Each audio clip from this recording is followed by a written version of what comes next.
Hello everyone. Today is Antibiotic Awareness Day. So my name is Jeroen Schouten and I'm an intensivist at the ICU at Radboudumc in Nijmegen in the Netherlands.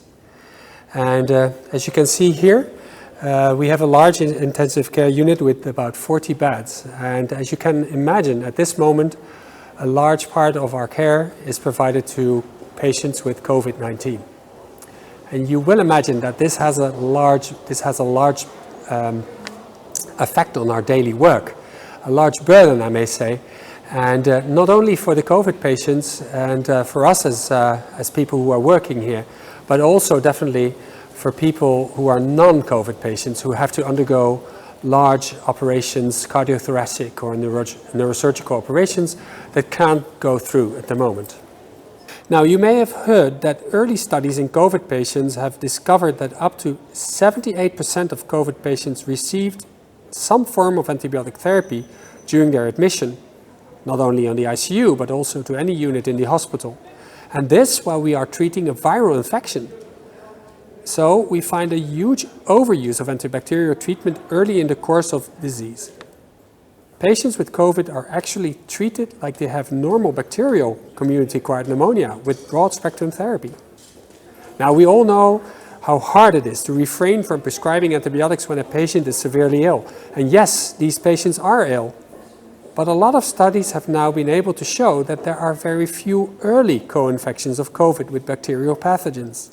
Antibiotics are thus not necessary in the early phase of COVID, and they are also potentially harmful.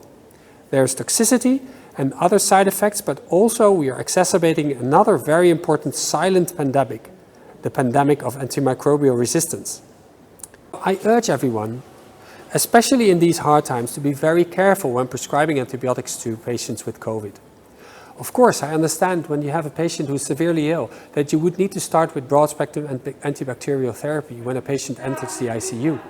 But at least make sure that you do the proper diagnostics, and once the COVID test comes back positive, please reconsider to stop these antibiotics, or at least give them for a short term. A special consideration is about the occurrence of fungal infections like Aspergillus. CAPA, or COVID-associated pulmonary aspergillosis, is increasingly recognized as an important and mortality-enhancing illness. Possibly, this is related to the increased use of steroids in the second wave. It is very important to recognize this disease and treat it early. Importantly, the diagnosis is often tricky, and performing a BAL is mandatory to establish diagnosis.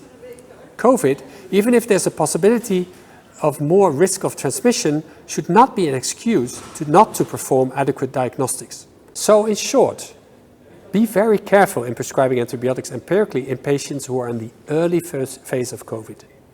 Use appropriate diagnostics to establish if there's a secondary infection present, and if you treat empirically, dare to stop early if cultures come back negative.